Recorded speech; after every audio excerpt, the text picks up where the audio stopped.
What's up, everybody? Today we're going to be taking a look at the Atal Dazar dungeon coming in Battle for Azeroth. My name is Josh Allen, a.k.a. Community Manager Lore, joined here by Scott Gordon, one of the members of the Encounter team. Can you tell us a little bit about what you do at Blizzard on the WoW development team? Hey everyone, this is Scott Gordon.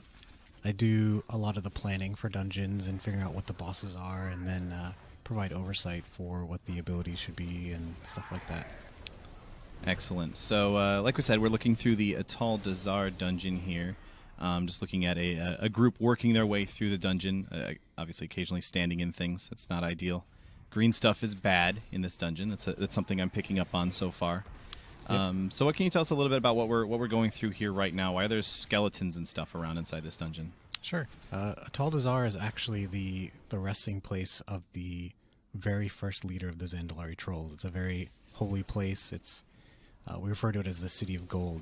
Everything's very ornate. It's supposed to be kind of a sacred place for the Zandalari Trolls. And as you're going through the questing experience, you find out that someone's doing some bad stuff here. They're resurrecting the dead, and they're kind of defiling this place. And ultimately, their goal is to raise Dazar himself, the first leader of the Trolls, and use him as like a powerful avatar to fight against you. Okay, cool. So it's almost in a way kind of a callback to the old like Zul'Gurub days where someone was trying to raise Hakkar exactly. and stuff like that. That's super cool. So we're coming in here kind of to purify this troll temple.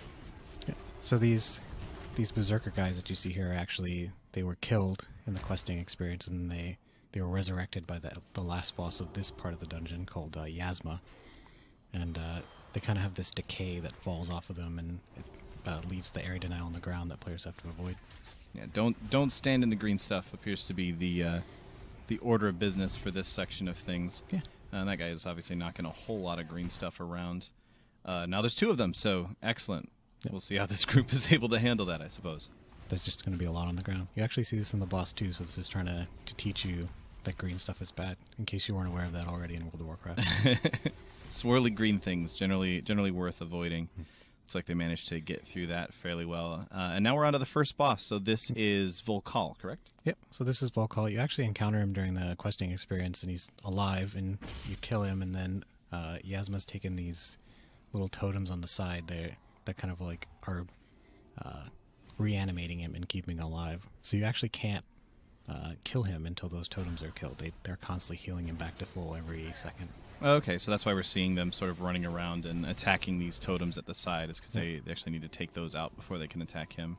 He certainly seems to be jumping around and throwing a lot of his own green stuff around the room. Yeah, he provides a lot of distraction while you're trying to kill these totems. He like picks a random player and jumps on them and knocks them back and that kind of stuff. He's actually not tanked in that phase.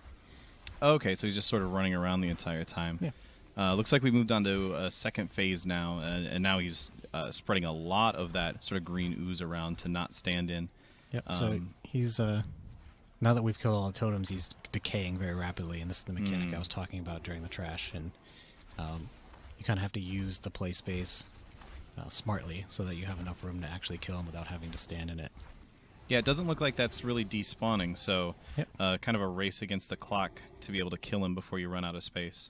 It's a pretty basic dungeon mechanic that we've seen in a lot of different places, but I mean, this is the first boss of the dungeon. Yeah. So now we're moving on through another area here. Looks like we've got some living trolls now to deal with, as well as, I believe those are skeletons holding, it looks like they are skeletons holding up some shields there. Yep. So this place, as I mentioned earlier, it's a very sacred place for the trolls, and there's like a group of guardians that were left behind to defend this place. And when Yasma and her leader came through here, they kind of defiled a lot of those things and resurrected them, and they still are kind of charged with defending this place, but we have that undead element to it.